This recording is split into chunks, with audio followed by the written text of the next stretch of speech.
కొంచెం ఫుడ్ ఇదేంటి ఇంత పెట్టారు? ఫుడ్ ఎవడైనా తింటాడా? నమస్తే మచ్చా. విషయం ఏంటంటే నేను మా తమ్ముళ్ళందరూ కలిసి తిరుపతి అవుట్స్కట్స్ లో ఉన్న పచ్చికాపాలెం సైడ్ ఒక విలేజ్ కి అయితే వచ్చాము. చుట్టూ పొలాల పక్కన మామిడి చెట్టు కింద అయితే బిర్యానీ అయితే చేసుకుంటున్నాము. మీరు ఇలా ట్రై చేసి ఉంటే కామెంట్ చేయండి. అలానే ఎవరితో అయితే వెళ్ళారో వాళ్ళు మెన్షన్ చేయండి. ఇంకా వంట అయితే స్టార్ట్ చేసాము. చేస్తూ సరదాగా నవ్వుకుంటూ హ్యాపీగా టైం స్పెండ్ చేసాము. ఇక్కడ ఎవరికి పెద్దగా వంట రాకపోయేసరికి యూట్యూబ్ చూస్తూ చేసాము భయపడుతూ. మా వాడు బాగా చూడండి ఏందో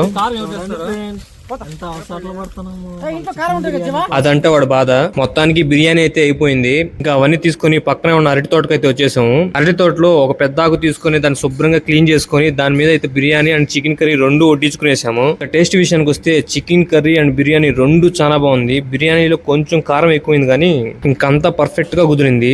మొత్తానికి బిర్యానీ అయితే క్లియర్ చేసి వెంటనే థమ్స్ అప్ తాగి పక్కనే ఉన్న మా బాయ్కి అయితే వెళ్లి తిని అరిగే వరకు ఏదో కొట్టాము. మొత్తానికి చాలా హ్యాపీగా ఎంజాయ్ చేసాము. అసలు టైం ఎలా గడిచిందో కూడా తెలియదు. కూడా ఇలా ఎవరితో టైం స్పెండ్ చేయాలనుకుంటున్నారో వాళ్ళకి రీల్ షేర్ చేసి అలానే ఫాలో కొట్టండి.